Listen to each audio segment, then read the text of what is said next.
ನರಸಿಂಹದೇವರು ಹಿರಣ್ಯಕಶಿಪುವನ್ನು ಸೀಳಿಸ್ತಾರೆ. ಅವನ ರಕ್ತದ ಬಿಂದು ಕಳಗಬಿದ್ದು ಮತ್ತೆ ಸಾವಿರಾರು ಹಿರಣ್ಯಕಶಿಪುಗಳು ಹುಟ್ಟಿ ಬರ್ತಾರೆ. ಹಾಗೆ ಭಗವಂತ ನರಸಿಂಹದೇವರು ಏನ್ ಮಾಡ್ತಾರೆ, ತಮ್ಮ ಕೂದಲನ್ನ ಬೆಚ್ಚುತ್ತಾರೆ.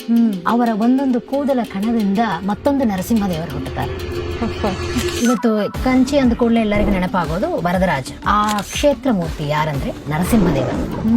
ಬೆಟ್ಟದ ಕೆಳಗೆ ನರಸಿಂಹದೇವರು ಇರ್ತಾರೆ. ಯಾರು ಎಲ್ಲಿಂದ ಬಂದ್ರು ನರಸಿಂಹದೇವರು? ವರದರಾಜ ಬರೋ ಮುಂಚೆ ಬಂದ ದೇವರು. ಒಮ್ಮೆ ಏನಾಗ್ತದೆ, ಹಿರಣ್ಯಕಶಿಪಿಗೂ ನರಸಿಂಹದೇವರಿಗೂ ಯುದ್ಧದ ಪ್ರಸಂಗ. ಕಥಾಭಾಗ ಕಾಂಚಿ ಕ್ಷೇತ್ರ ಮಹಾತ್ಮಯದಲ್ಲಿ ಇರುವಂತಹದ್ದು. ಆ ಪರ್ಟಿಕ್ಯುಲರ್ ಯುಗದಲ್ಲಿ ಹಿರಣ್ಯಕಶಿಪು ಒಂದು ಎಕ್ಸ್ಟ್ರಾ ವರ ಕೇಳಿದ್ದ.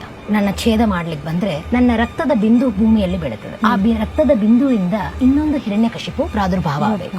ಭಗವಂತ ಸರಿ ಅಂದಿದ್ದ. ಹಿರಣ್ಯಕಶಿಪು ಸಂಹಾರದ ಸಮಯ ಬಂತು. ನರಸಿಂಹದೇವರು ಹಿರಣ್ಯಕಶಿಪುವನ್ನು ಸೀಳಿಸ್ತಾರೆ. ಅವನ ರಕ್ತದ ಬಿಂದು ಕಳಗಬಿದ್ದು ಸಾವಿರಾರು ಹಿರಣ್ಯಕಶಿಪುಗಳು ಹುಟ್ಟಿ ಬರ್ತಾರೆ. ಹಾಗೆ ಭಗವಂತ ನರಸಿಂಹದೇವರು ತಮ್ಮ ಕೂದಲನ್ನ ಬೆಚ್ಚುತ್ತಾರೆ. ಅವರ ಒಂದೊಂದು ಕೂದಲ ಕಣದಿಂದ ಮತ್ತೊಂದು ನರಸಿಂಹದೇವರು ಹುಟ್ಟುತ್ತಾರೆ. ಅವುಗಳಲ್ಲಿ ನವನರಸಿಂಹದೇವರು. ಒಂದು ನರಸಿಂಹದೇವರು ಹಿರಣ್ಯಕಶಿಪುವನ್ನ ಮೂಲತಃ ಓಡಿಸ್ಕೊಂಡು ಬರ್ತಾರೆ. ಎಲ್ಲಿ ತನಕ?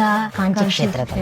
ಈ ಹಿರಣ್ಯಕಶಿಪು ಜೊತೆ ಇನ್ನ ಎಷ್ಟೋ ರಾಕ್ಷಸರು, ಅವರೆಲ್ಲರೂ ಸೇರಿ ನರಸಿಂಹದೇವರ ಹಂಚಿಕೊಂಡು ಒಂದು ಗುಹೆಯಲ್ಲಿ ಬಚ್ಚಿಟ್ಕೊಂಡ್ಬಿಡ್ತಾರೆ. ನರಸಿಂಹದೇವರು ಏನ್ ಮಾಡ್ತಾರೆ, ಇವರು ಮತ್ತೆ ಗುಹೆಯಿಂದ ಹೊರಗೆ ಬರಬಹುದು ಅಂತ ಗುಹೆಗೆ ಬೆಂಡು ಮಾಡಿ ಕೊಡ್ತಾರೆ. ಇವತ್ತು ನರಸಿಂಹದೇವರ ಕ್ಷೇತ್ರ ಮೂರ್ತಿ ಹಿಂದೆ ನೋಡಿದ್ರೆ ಒಂದು ದೊಡ್ಡ ಬಿಲ ಇದೆ ಕಾಂಚಿ ಕ್ಷೇತ್ರದಲ್ಲಿ. ಹೋಯ್ ನೋಡಿ, ಇಟ್ಸ್ ವೆರಿ ನೈಸ್ ಟೆಂಪಲ್.